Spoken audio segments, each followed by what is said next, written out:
Looking at the specs, the design, and general reviews of the TECWARE Nova M and the TECWARE Nexus M, one might be led to believe that the Nova M and the Nexus M are exactly the same bar design, and I'll be inclined to agree, so I guess that's kind of the whole video, but I decided to go into a deep dive and point out very little differences and similarities between these two cases so that you can get an idea of exactly what you're getting when you're choosing the Nexus M or the Nova M from TECWARE.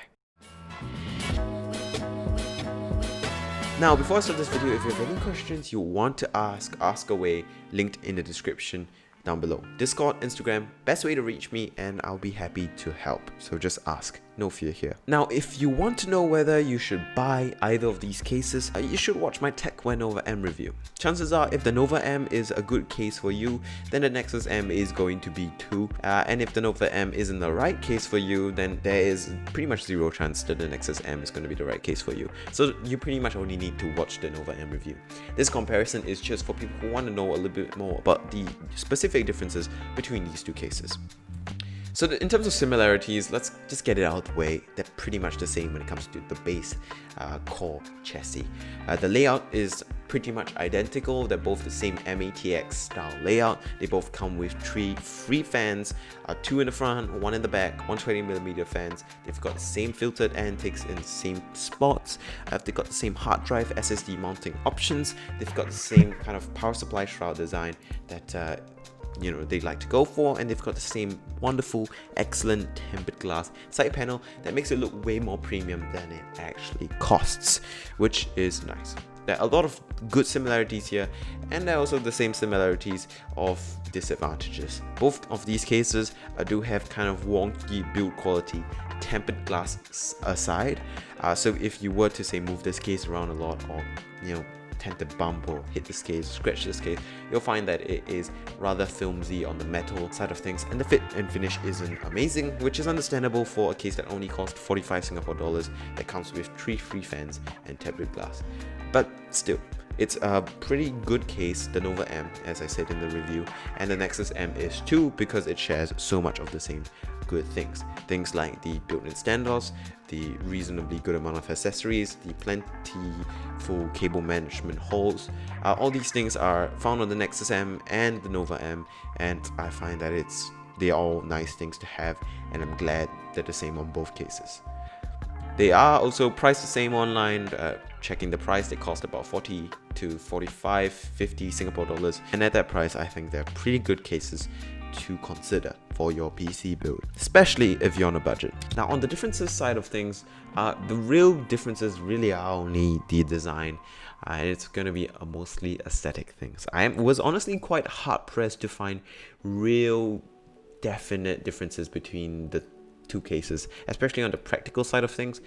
So I guess the conclusion of this video could be said here super early, and that is just buy the case that looks better for you. But there are still a few little things that I have noticed in my building and testing process that I thought I should point out.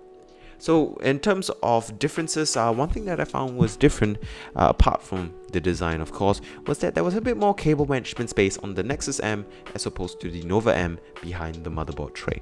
It's got the same cable management hooks and holes, but it seems like there's a little bit more space behind the side panel and the motherboard tray, and that makes it much easier to stuff cables there, and makes managing all these cables going to be a much easier process, which is important for newbie builders. And newbie builders are the ones who are buying cheap budget cases for their first build. There are very few people who would spend $3,000 for their first ever PC build, so cheap cases should be easy to build in, and the Nexus M is marginally easier just for cable management side of things. There's a little bit more space to deal with. Another difference that is extremely marginal is that the Nexus M seems to have a little bit more airflow than the Nova M. Because the vents are a bit bigger and the spacing seems to be a bit more generous on the Nexus M with the front fan intakes, it seems like there is a little bit more airflow for fresh air on the TECWARE Nexus M as opposed to the TECWARE Nova M.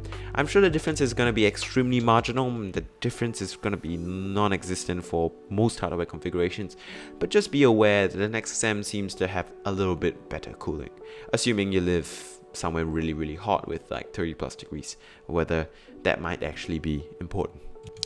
Personally, I also did find that the design of the TECWARE Nexus M to look a bit cheaper than the Nova M.